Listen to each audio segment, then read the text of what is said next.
Hello বন্ধুরা, নিয়ে আসলাম একটা সিম্পল একটা রেসিপি, ফুলকপি পনির আলু দিয়ে ঝোল। তো রান্নাটা শুরু করলাম। কড়াই বসিয়ে তেল দিয়ে তেলটাকে গরম করে নিয়েছি।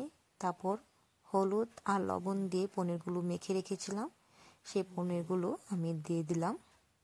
গরম তেলে দিয়ে হালকা লাল করে পনিরগুলোকে ভেজে নেব। এই পনিরগুলো আমি ঘরে বানিয়েছি। এই কিভাবে বানিয়েছি পনিরগুলো, সেই ভিডিওটাও আমি শেয়ার করেছি।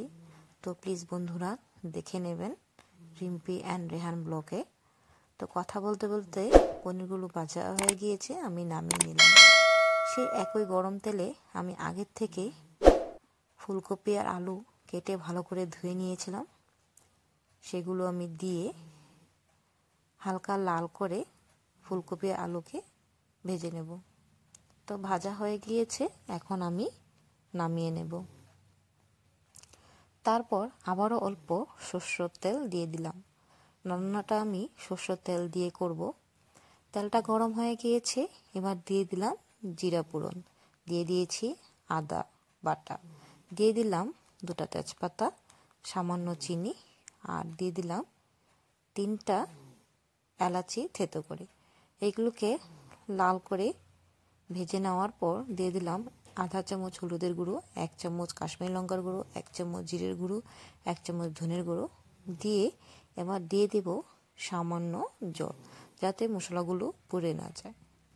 নিরামিষ তরকারিতে চিনি দিলে নিরামিষ তরকারিটা ভালো হয়, তার জন্য আমি অল্প চিনি দিয়েছি, আর রেসিপিটার কালারটাও সুন্দর আসে।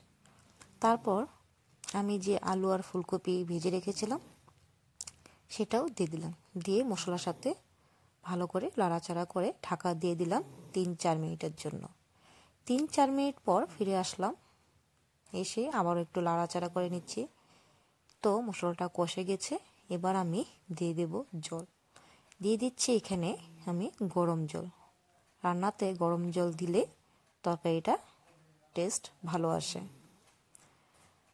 দেওয়ার পর এবার দিয়ে দেব ভেজে রাখা পনির। আমি যে পনিরগুলো ভেজে রেখেছিলাম সেই পনিরগুলো দিয়ে দিলাম, দিয়ে আমি আবার একটু হালকা নাড়াচাড়া করে এবার তরকারিটা 2 মিনিটের জন্য হতে দেব। তো ভালো মতন হয়ে গেলে আমি এর মধ্যে দিয়ে দেব গরম মশলা। এর আগে দিয়ে দিলাম স্বাদ মতো লবণ, যেহেতু আমি লবণ দিইনি, তো লবণ দিয়ে তারপর রান্নাটা প্রায় হয়ে গিয়েছে। এবার আমি দিয়ে দেব গরম মশলা পাউডার। তো রান্নাটা যদি ভালো লাগে অবশ্যই লাইক, কমেন্টস, শেয়ার করবেন, আর পেজটা ফলো করা না থাকে প্লিজ ফলো করবেন। তো রেডি আজকে আমার ফুলকপি আলু